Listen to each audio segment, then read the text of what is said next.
ಈಗ 50 ಲಕ್ಷ ಹೇಗೆ ಹೊಂದ್ಸೋದು? ಕೈಯಲ್ಲಿದ್ದ ದುಡ್ಡು ಹೋಯ್ತು, ಮನೆ ಪತ್ರ ಅಡ ಇಟ್ಟು ತಂದಿದ್ದ ದುಡ್ಡು ಗೋವಿಂದ. ಈಗ ಅಸಲು ಬಡ್ಡಿ ಕೊಡಲಿಲ್ಲ ಅಂದರೆ ಅವನು ಬಂದು ಕುತ್ತಿಗೆ ಮೇಲೆ ಕೂತ್ಕೋತಾನೆ. ಅದರಿಂದ ಮನೆನೂ ಹೋಗುತ್ತೆ, ಮರ್ಯಾದೆನೂ ಹೋಗುತ್ತೆ.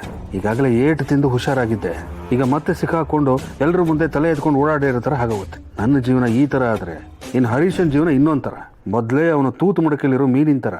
ಹೇಗೋ ಅತ್ತೆಗೆ ಯಾಮಾರಿಸಿ ದುಡ್ಡು ತಂದಿದ್ದ, ಈಗ ಕೊಡಲಿಲ್ಲ ಅಂದರೆ ಅಣೆಕಟ್ಟು ಮೇಲೆ ನಿಂತ್ಕೊಂಡು ಆತ್ಮಹತ್ಯೆ ಮಾಡ್ಕೊಳ್ಳೋ ಪರಿಸ್ಥಿತಿ ಬಂದ್ಬಿಡುತ್ತೆ. ದುರಾಸೆಗೆ ಬಿದ್ದು ಇಬ್ಬರು ಜೀವನನೂ ಹಾಳು ಮಾಡ್ಕೊಂಡ್ವಿ.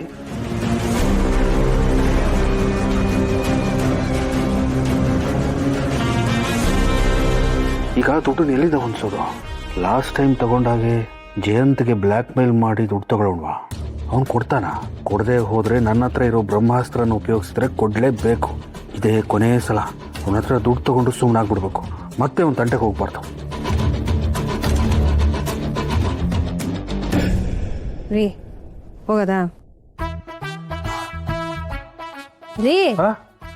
ಏನ್ರಿ ಅದು ಆ ಥರ ಯೋಚನೆ ಮಾಡ್ತಾ ಇದ್ದೀರಾ? ಏನಿಲ್ಲ ಕಣೆ, ನಿಮ್ಮ ಅಕ್ಕ ನೋಡಿದ್ರೆ ಗೊತ್ತಾಗುತ್ತೆ ಏನೋ ಯೋಚನೆ ಮಾಡ್ತಾ ಇದ್ದೀರಾ ಅಂತ. ಒಂದಿನನೂ ರಜಾ ಹಾಕದೆ ದಿನಕ್ಕೆ 18 ಗಂಟೆ ಕೆಲಸ ಮಾಡೋರೆ ನಿಮ್ಮಷ್ಟು ಯೋಚನೆ ಮಾಡೋದು ಡೌಟ್ ಇದೆ. ನೀವು ಮಾತ್ರ ನಿನ್ನೆಯಿಂದ ನೋಡ್ತಾನೇ ಇದ್ದೀನಿ, ಅದೇನೋ ಯೋಚನೆ ಮಾಡ್ತಾನೇ ಇದ್ದೀರಪ್ಪ. ಏನಾಯ್ತು? ಯಾವ ದೇಶದಲ್ಲಿ ಏನಾಯ್ತಂತೆ? ಅಯ್ಯೋ ಏನಿಲ್ಲ ಅಂತ ಹೇಳಿದಲ್ಲ, ಸುಮ್ಮನೆ ಇರೇ. ನಿಮ್ಮ ಮುಖ ನೋಡಿದ್ರೇ ಗೊತ್ತಾಗುತ್ತೆ. ಕದ್ದು ಮುಚ್ಚಿ ಹಲಸಿನ ತಿಂದಿರೋ ಕರಡಿ ಥರ ಮುಖ ಮಾಡ್ಕೊಂಡು ಕೂತಿದ್ದೀರಾ.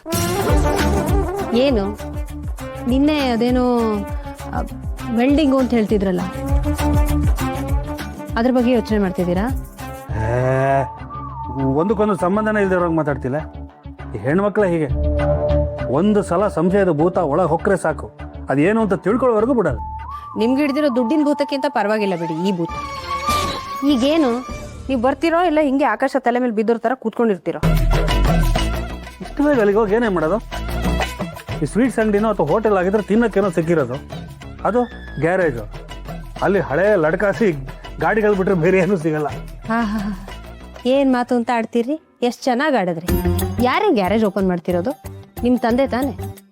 ಮನೆ ಮಗ ಆಗಿ ನೀವು ಮೊದಲು ಹೋಗಿ ಮುಂದೆ ನಿಂತು ಎಲ್ಲ ಸಹಾಯ ಮಾಡಬೇಕು ತಾನೆ. ನೀವು ನೋಡಿದ್ರೆ ಇಲ್ಲಿ ಊಟ ಇದೆ ತಿಂಡಿ ಇದೆ ಅಂತ ಯೋಚನೆ ಮಾಡ್ತಿದ್ರಿ. ಬುದ್ಧಿ ಗೊತ್ತಿರೋದ್ರಿಂದಲೇ ಮಾವ ಎಲ್ರಿಗೂ ತಿಂಡಿಗೂ ವ್ಯವಸ್ಥೆ ಮಾಡಿಸಿದ್ದಾರೆ. ಹೇಳಿ ಹೋಗೋಣ.